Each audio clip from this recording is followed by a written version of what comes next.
स्मृति ईरानी का आज एक दिन का अमेठी दौरा है। स्मृति ट्रेनिंग कैंपेन प्रोग्राम में शामिल होंगी और साथ ही उन्हें आज कई और कार्यक्रमों में शरीक होना है। आपको बता दें कि कुछ दिन पहले भी राहुल गांधी ने अमेठी का दौरा किया था और 2019 के लोकसभा चुनाव में अमेठी सीट से स्मृति ईरानी ने राहुल गांधी को 55,120 वोटों के अंतर से मात दी थी। लेकिन 24 में चुनाव फिर पलटा।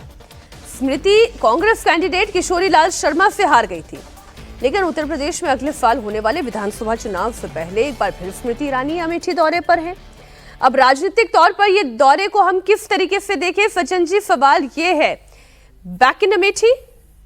देखिए, वो 2024 में लगभग 1,70,000 के मार्जिन से किशोरीलाल शर्मा से हारी थी, लेकिन अभी जो ग्राउंड से जो रिपोर्ट्स आ रही हैं उसमें लोग जो अमेठी के सांसद हैं बहुत खुश नहीं थे। अभी राहुल गांधी का जब वहाँ पे मीटिंग भी हुआ जिसमें उन्होंने प्रधानमंत्री और गृह मंत्री के लिए आपत्तिजनक शब्द का प्रयोग किया था, उस समय भी किशोरीलाल शर्मा को लगे शिकायतें उनके पास भी आई थी और बोर्ड भी लग गए थे कि 2 साल में आपने क्या किया है।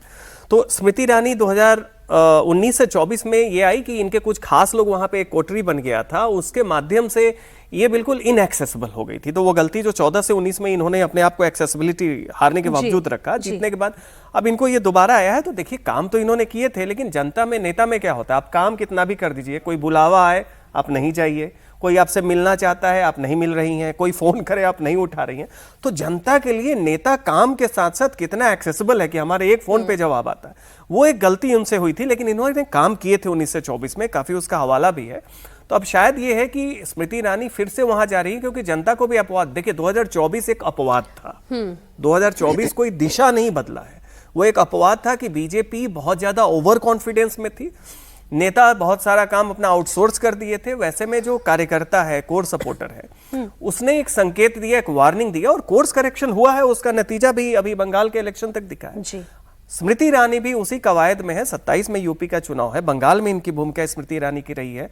फर्राटेदार बांग्ला में बोल के, महिलाओं के बीच में जाके इन्होंने अपना दिखाया और अमेठी में इनकी पब्लिक एक बार जब आपको पनिश कर देती है और आपने पास्ट में अच्छा काम किया है तो फिर आपको रिवॉर्ड भी करती है। बिल्कुल ठीक, याद रखिएगा।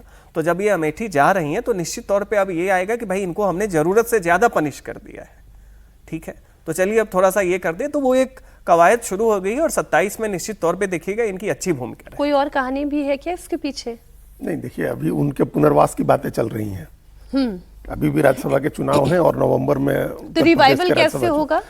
29 में होगा या कुछ 27 में होगा? पहले हमको लगता है होना चाहिए है, क्योंकि एक तो अभी इसी साल नवंबर में उत्तर प्रदेश की 9 सीटों पर, राज्यसभा सीटों पर चुनाव है।